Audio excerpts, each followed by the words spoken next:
Welcome back guys. तो जैसा कि हमने लास्ट वीडियो में बात की थी पीजी कैटेगरी मतलब पारद और गंधक। तो ऐसे कि कौन से 3 रसायन हैं जिसमें पारद और गंधक होगा ही? इच्छाभेदी, आरोग्यवर्धिनी और लक्ष्मी विलास रस।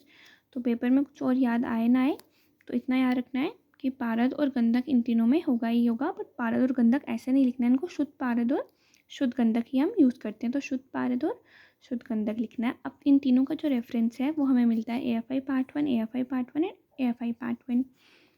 जो नेक्स्ट रेफरेंस है इच्छा भीति का और आरोग्यवर्धिनी का रसयोग और रसयोग है। और लक्ष्मी विलास का हमारे पास में रसयोग तो नहीं है बट आर से ही है, तो रसायन। अब एक को इनका एक और रेफरेंस मिलता है। इच्छा भीति का मिलता है भेषज रत्नावली उदर रोग। आरोग्य का मिलता है हमारे पास में रस रतन समुच्चय में विसर्ग चिकित्सा में। और लक्ष्मी विलास का मिलता है हमारे पास में भेषज रत्नावली रसयोग में। और डोज भी इन तीनों की सेम ही है। तो पीजी कैटेगरी बहुत ही ईजी है। AFI पार्ट 1, AFI पार्ट 1 रसयोग रसायन उदर रोग विसर्ग चिकित्सा रसयोग दो रति।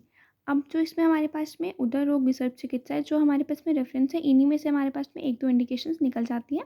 जैसे कि जो इच्छा भेदी है उसको हम कहाँ यूज़ करेंगे उदर रोग में, आरोग्य को हम कहाँ यूज़ करेंगे विसर्ग में, और जो लक्ष्मी है उसको हम रस योग में। इसमें हमारे पास में जाएगा काश्वास, जो हमारे पास में जर्नल जो हम इसको यूज़ कर सकते हैं, या इसको हम उदर रोग वगैरह ऐसे भी इंडिकेशंस इसमें हम डाल सकते हैं, उसमें हम यूज़ कर सकते हैं। Thank you.